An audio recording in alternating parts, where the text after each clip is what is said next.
To get a sense of just how deep trenches are, if we take the height of Mount Everest, we would still have about a mile of water above us before we get to the ocean's surface. When scientists finally got a camera to the deepest point on Earth, they expected nothing. What they got was something that, by every rule of biology, should not be there. This is real footage. This is a real location, and what appears on that screen, 7 miles underwater in total darkness, has no confirmed explanation. Not a glitch, not a reflection, something moving at the bottom of the Mariana Trench in conditions that are supposed to make complex life physically impossible. The scientists will be going, wow, we found something, and what does it mean?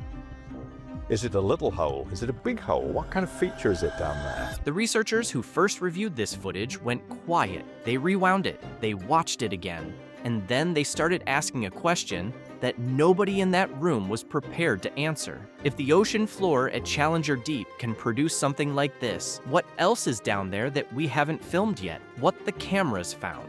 It was May 2019 when Victor Vescovo piloted the DSV limiting factor to the bottom of Challenger Deep, the deepest point on Earth, sitting nearly 35,853 feet below the surface at the base of the Mariana Trench in the Western Pacific. The descent took over 4 hours. 4 hours of dropping through total darkness, through water pressure that increases with every single meter, through a column of ocean so hostile that the submersible required years of specialized engineering just to survive the trip down. When it touched the seafloor, the water pressure outside the hull exceeded 16,000 pounds per square inch. Let that land for a second. 16,000 pounds per square inch. That is enough force to instantly destroy virtually any known structure. The temperature out there hovered just above freezing. No sunlight has reached this depth in billions of years. This is not a place life is supposed to exist. Not complex life, not organized life, not life with behavior and food webs and something large enough to disturb the sediment in a way that makes researchers go quiet. Dr. Alan Jameson, a deep-sea biologist at Newcastle University, was among the first scientists to review the footage from those dives. He has spent his career studying the Hadal Zone, the region of ocean below 20,000 feet that covers roughly 45,000 square miles of trench systems around the Pacific Rim. By his own account, he thought he knew what to expect. Abundant scavengers. Yes, some snailfish. The usual Hadal suspects. He was sitting in front of a monitor in his lab when the footage from the deeper deployments started coming through.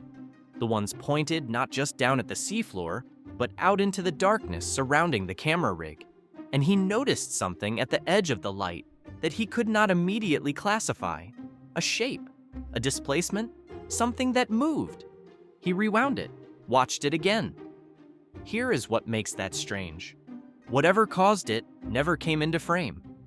The Mariana Trench is a crescent-shaped scar in the Earth's crust, formed by the Pacific Plate being forced beneath the Mariana Plate, a subduction zone that has been carving this trench deeper for millions of years. Challenger Deep sits at its lowest point. The physical conditions there, the pressure, the cold, the permanent darkness, the near absence of food, were assumed for most of scientific history to make the place essentially sterile. When the bathyscaphe Trieste made the first manned descent to Challenger Deep in 1960, pilot Don Walsh and oceanographer Jacques Picard glimpsed a few organisms on the seafloor, but the technology could not capture them clearly. For decades after, the deep ocean was treated as a wasteland, a place where nothing of biological complexity could survive. The Five Deeps expedition changed that story completely, and the shadow at the edge of the light is why it matters more than anyone initially said. Shock 1. Abundance. When the DSV limiting factor's cameras activated at full depth, the first thing researchers noticed was not what they were looking at. It was how much of it there was. Scientists expected that if life existed at Challenger Deep, it would be rare. One organism per square mile. Scattered, struggling individuals eking out existence in the harshest environment on the planet. What the footage showed instead was life everywhere the camera pointed. Amphipods, shrimp-like crustaceans, swarmed the bait stations in numbers that created moving clouds in the camera light. Not dozens, hundreds. Individual amphipods measuring 6 to 8 inches long, which is enormous. Their shallow water relatives typically measure a fraction of an inch. Sea cucumbers over a foot in length crawled across the sediment with unmistakable purpose. And then there were the snailfish. Translucent, gelatinous, delicate-finned vertebrates swimming at depths exceeding 26,000 feet. Fish, real fish, functioning normally in conditions that should make vertebrate biology physically impossible. Think about what that actually means. A backbone, a skull, a nervous system. At 16,000 pounds per square inch, some camera deployments ran for hours and showed continuous activity throughout. Organisms moving through the frame, interacting, competing, feeding. This was not survival behavior. This was ecological normalcy. These creatures were not hanging on, they were living. The abundance alone rewrote the assumption that the deep ocean is biologically marginal. But abundance was just the first shock.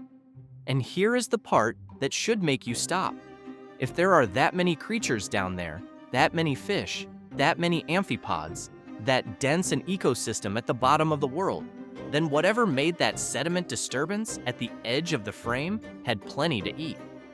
If you want to follow what we're finding as these expeditions continue, because there is more footage being analyzed right now, and what it contains has not been publicly released yet, subscribe and hit the notification bell.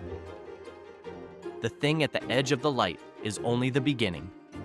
Shock 2. Diversity, the second thing that broke the assumptions, was not just how much life was down there, but how many kinds. Scientists expected extreme environments to produce narrow ecosystems, one or two hyper-specialized species clinging to existence in a single niche.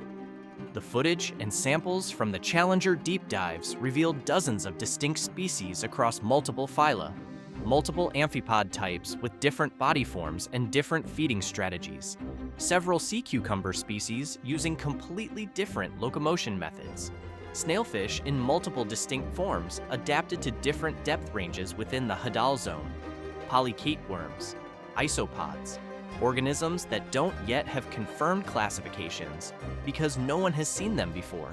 This was not a simple ecosystem, it was a complex community.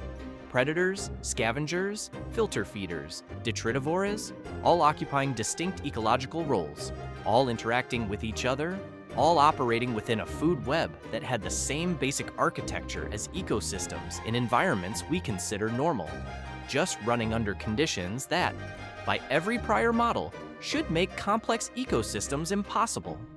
Here's what makes that stranger. The diversity implies stability. Diverse ecosystems don't emerge from desperate marginal existence. They emerge from environments that have been productive and stable long enough for species to diverge, specialize, and carve out distinct niches, which means Challenger Deep has not been barely supporting life.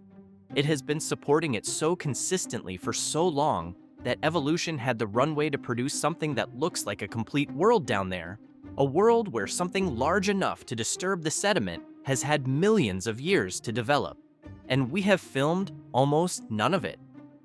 Shock 3. Behavior. The third shock was the one nobody had a good framework for. If you build a model of deep-sea life based on the assumptions that existed before this footage, you get organisms operating in slow motion, minimal metabolism, near-dormant biochemistry, creatures conserving every possible unit of energy because food is so scarce and the environment so demanding that any unnecessary activity is a death sentence. The footage showed none of that. Amphipods moved fast, aggressively fast, swarming bait stations, competing with each other, displacing rivals. The snailfish at 26,000 feet swam with normal fluid vertebrate movement. Sea cucumbers crossed the seafloor at rates comparable to shallow water relatives operating in warm, food-rich environments. Metabolic analyses of organisms recovered from the trench confirmed what the footage suggested. Their biochemistry was not running slow, it was running normally. Adapted to the pressure and cold, yes, but not throttled down, not in crisis mode. The organisms were not surviving the extreme conditions. They had made the extreme conditions unremarkable. Think about what that actually means for the question of what else lives down there. If the snailfish isn't struggling, if the amphipod isn't barely hanging on, then there is no reason to assume that the upper size limit of Hadal life is what we've managed to film. The creatures in the footage are the ones that came to the bait, the ones that approached the light.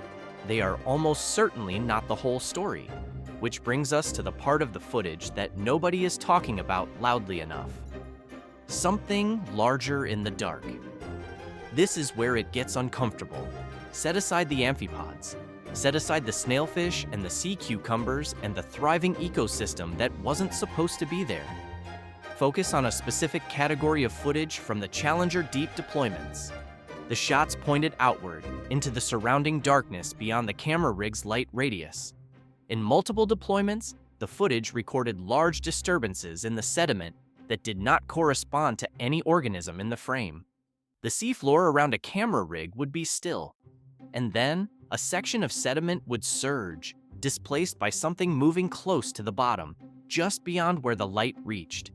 Not a small disturbance, not the kind of microturbulence created by an amphipod or a sea cucumber, a large displacement, the kind made by something with mass. In several instances, shapes appeared at the absolute edge of the light, not fully illuminated, not close enough to identify, but present, a form, a shadow that moved with biological motion, not with current, and then gone, back into the dark where the cameras cannot follow. Here is what the physics of deep-sea biology actually permits. Larger organisms may have genuine advantages at extreme depth. Pressure acts on all organisms equally regardless of body size. It's not a scale-dependent problem. Larger bodies can store substantially more energy reserves, which matters in an environment where food arrival is unpredictable. A large predator in the Hadal zone would have access to a prey base. The dense amphipod swarms. The snailfish that the footage now confirms is reliably present. There is no biological reason a large organism cannot function at full ocean depth. There is only the fact that we have not filmed one yet, and here is the detail that researchers do not dismiss as easily as it sounds in print. Sonar surveys of the Mariana Trench, conducted both by research vessels and by military assets whose data occasionally enters the scientific record, have detected acoustic contacts at Hadal depths that do not correspond to known species. Large objects moving at depths where, until 2019, we assumed complex biology was essentially impossible. The standard explanation is equipment artifact, or misidentified geological features. That explanation made sense when we believed the deep trench was biologically marginal. It makes considerably less sense now. Dr. Jameson, reviewing the sediment disturbance footage, described the reaction in the analysis room as a specific kind of quiet, the kind that happens when experienced researchers see something and realize simultaneously that they cannot explain it, and that explaining it will require capabilities they do not currently have. The cameras on the DSV limiting factor could illuminate a circle of seafloor roughly 15 feet in diameter. The Mariana Trench is thousands of square miles wide. The footage shows what entered that 15-foot circle of light. Whatever stayed outside, it has not been filmed. The disturbing possibility, the one that earns the title of this video, is not that something impossible was caught on camera. It is that something impossible was almost caught on camera, passed through the edge of the frame, and disappeared back into the 99% of that sea floor that has never been directly observed by any human or any camera ever deployed. Consider the scale. The Hadal zone, the depth range from 20,000 to 36,000 feet, covers approximately 45,000 square miles of seafloor and trenches around the Pacific Rim. Of the Mariana Trench specifically, only a few dozen square yards have ever been directly filmed. A few dozen square yards out of thousands of square miles. The ecosystem we have documented, the abundant amphipods, the functioning snailfish, the complex food webs, exists across all of that unexplored floor, has existed there, evolving and adapting for millions of years in total darkness, at pressures that should prevent complex life in an environment that we had, until very recently, written off entirely. What grows to full size in a place like that, over millions of years, in the complete absence of human observation? We genuinely do not know. How life survives the impossible. Here is the mechanism, because it matters for understanding why the shadows at the edge of the light are not just possible, they are almost inevitable. Scientists initially assumed deep-sea organisms must have exotic structural adaptations to survive 16,000 pounds per square inch, reinforced cell walls, alien proteins, biochemistry that doesn't resemble anything in the shallow water world. The reality is more unsettling because it's simpler. Deep-sea organisms do not resist the pressure, they equalize with it. Their bodies are mostly water, and water is essentially incompressible. Pressure applied from outside is matched by pressure inside, so the crushing force that would destroy a hollow structure simply never materializes. The organism doesn't feel it the way a rigid structure would. In the same way, a human doesn't feel atmospheric pressure at sea level. A snailfish at 26,000 feet doesn't feel the column of water above it as a crushing weight. The actual challenge is subtler, maintaining functional biochemistry under pressure, keeping proteins folded correctly, keeping cell membranes fluid enough to operate at depth. Ordinary biological molecules behave differently. Pressure compresses their molecular geometry in ways that disrupt normal function. Deep-sea organisms have solved this with two primary adaptations: piezolites, small molecules that counteract pressure-induced molecular distortion and allow proteins to maintain their correct shapes, and modified membrane lipids, which stay flexible at high pressure and near freezing temperatures, rather than stiffening into uselessness. These are not exotic alien adaptations. They are modifications of the same basic biochemistry used by every organism on Earth. Variations on existing tools, not new tools entirely. And that is the disturbing part. Life did not need to reinvent itself to reach the bottom of the ocean. It only needed to adjust, which means the barriers we assumed existed, the walls we thought pressure and cold and darkness erected against complex biology, were never absolute. They were just difficult. And given enough time, life is very good at solving difficult.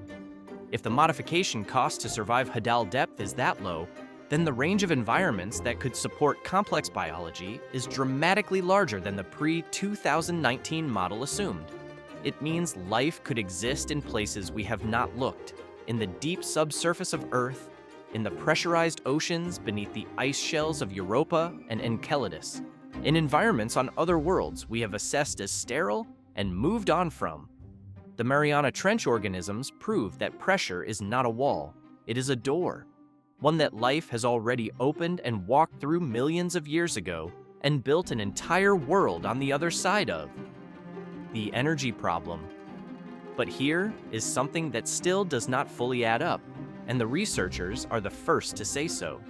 A thriving ecosystem requires energy. The deep ocean receives no sunlight. Photosynthesis is impossible at Challenger Deep. The primary energy input is marine snow, dead organic material, fecal matter, and biological debris that sinks from surface waters above. The journey takes weeks. By the time it reaches 35,000 feet, most of it has been decomposed and consumed by organisms at shallower depths along the way. What arrives at Challenger Deep should be, by calculation, insufficient to support the ecosystem density the footage documents. The numbers don't work, and that is a problem. The leading hypotheses involve energy sources that haven't been fully characterized yet. Chemosynthetic bacteria metabolizing sulfur compounds or other chemicals from the Earth's crust. Undiscovered hydrothermal vent systems providing localized energy inputs in parts of the trench that cameras have never reached. More efficient energy recycling than occurs in shallow ecosystems. Less waste, more complete nutrient cycling, more biomass supported per unit of energy input. That last hypothesis has a particular implication that inverts the way we think about the ocean. We treat the sunlit surface zone as the productive zone, the rich environment, and the deep ocean as the barren margin. But if deep ecosystems are more energetically efficient and more stable over geological time, the deep ocean may be the planet's primary marine habitat, not the margin, the core, with surface waters being the turbulent, temperature-variable, storm-disrupted environment that is actually the harder place to sustain a stable ecosystem long-term. What is feeding the large organism that disturbs the sediment at the edge of the camera light? We don't know the energy accounting yet, but the amphipod swarms alone, hundreds of 6 to 8 inch crustaceans in a single camera frame, represent a substantial prey base. Whatever eats them does not have a food supply problem. What we brought with us. In 2019, Vescovo's cameras captured a plastic bag and candy wrappers on the seafloor at Challenger Deep, at the deepest point on Earth, 7 miles down. Human debris arrived there before comprehensive scientific observation did. Amphipod samples from the trench contained microplastics in their digestive tissue. Chemical analysis found persistent organic pollutants in organisms that have never existed within thousands of miles of human industry. Whatever is living at full ocean depth, including whatever moves through the sediment at the edge of the light, is already eating our contamination, already carrying it in their bodies. This was not entirely surprising. Scientists knew ocean pollution was pervasive. What it proved is something colder. There is no pristine wilderness anymore. The bottom of the Mariana Trench is contaminated. The concept of an untouched environment has ceased to exist on this planet. The creatures that evolved over millions of years to handle every natural extreme the deep ocean could produce now face something they have no evolutionary response to. Industrial chemistry, microplastic accumulation, and persistent toxins originating from a species they have never encountered and never will. We found them before we understood them, and we contaminated them before we found them. What it means. The footage from the Five Deeps expedition and the shadows at the edge of it changes the answer to a question that runs underneath all of biology. How widespread is life, really? Before 2019, the answer had an assumed lower boundary. Conditions past a certain threshold of pressure, cold, and darkness were presumed to be biologically sterile. Complex ecosystems required sunlight, moderate pressure, and food. Challenger Deep failed all three conditions so completely that it was written off. The footage proves the lower boundary does not exist where we put it. Complex life, organized life, life with predators and prey and behavior and apparent metabolic normalcy thrives at the absolute nadir of ocean depth. That means everywhere between the sunlit surface and the bottom of the Mariana Trench is potential habitat. It means the 90% of Earth's habitable volume represented by the deep ocean, below 3,300 feet, the zone where no sunlight penetrates, the zone we have directly observed less than 1% of, is not empty. It has been inhabited continuously for millions of years. For the search for life beyond Earth, this is not a minor update. Enceladus has a liquid ocean beneath its ice shell, maintained by tidal heating, at pressures far exceeding Challenger Deep. Europa has an ocean estimated to be twice the volume of all Earth's oceans combined, also beneath ice, also in permanent darkness. Before 2019, the counterargument was that no sunlight meant no complex life. That counterargument no longer holds. The biochemical toolkit required to survive high pressure and permanent darkness is not exotic. It is a modification of the same toolkit every living thing on Earth already carries. For ocean conservation, the implications are severe. We have been proposing deep-sea mining operations in the Hadal Zone, based on the assumption that these environments are biologically inactive and therefore low risk to disturb.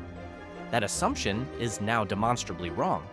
The ecosystems down there are complex, diverse, and almost certainly more fragile to sudden disruption than we have treated them, because they evolved in one of the most stable environments on Earth, unchanged for millions of years, and have no adaptive history with the kind of disturbance industrial extraction would produce. And, for the specific question this footage raises, the sediment disturbances, the shadows at the edge of the frame, the sonar contacts that don't match known species, the implication is the most direct. We have not found the largest things living in the Mariana Trench. We have found the ones that came to the light, the ones willing to approach an unfamiliar object descending from above, the ones that entered the 15-foot circle of illumination that represents the entirety of direct human observation of that seafloor. The 71% of Earth's surface covered by ocean, the 95% of it that remains unexplored, the 90% of habitable volume in the dark below the light zone, and less than 1% directly observed. Those numbers are not abstract. They are the dimensions of the space where the thing at the edge of the light lives, completely undocumented, in a darkness that has never once been interrupted by anything human. Except for a few hours in 2019, when a small circle of camera light touched the seafloor and caught, for just a moment, the edge of a shadow moving away from it. The footage changes everything. What the cameras captured at the bottom of the Mariana Trench was a functioning world. Abundant, diverse, behaviorally normal by any standard that matters. A complex ecosystem operating in conditions that, by every model that existed before that footage was reviewed, should have made it impossible. The deepest place on Earth is not empty, it is full of life, and something living there. Something large enough to displace sediment, large enough to register on sonar at depths where nothing that size should exist, large enough to cast a shadow at the edge of a camera light and disappear before it can be seen, has not been filmed yet. Not because it isn't there, because the camera is too small, the light reaches too short a distance, and the trench is too vast and too dark, and has been left alone for too long, for anything we have deployed to do more than graze the surface of what lives in it.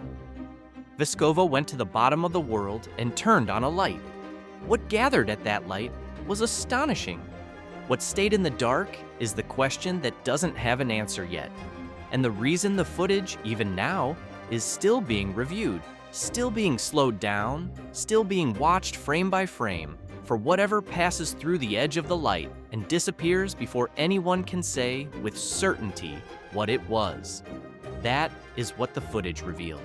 Not the bottom of the ocean, the beginning of a much larger question. If you want to follow that question as the answers come in, subscribe, hit the notification bell, and drop a comment telling us what you think is living in the parts of the Mariana Trench that have never been filmed. Because the scientists reviewing this footage are asking the same thing, and right now, nobody has a definitive answer. The trench is 7 miles deep. We have seen a few dozen square yards of it. Whatever else is down there has been waiting in the dark since long before we existed to go look.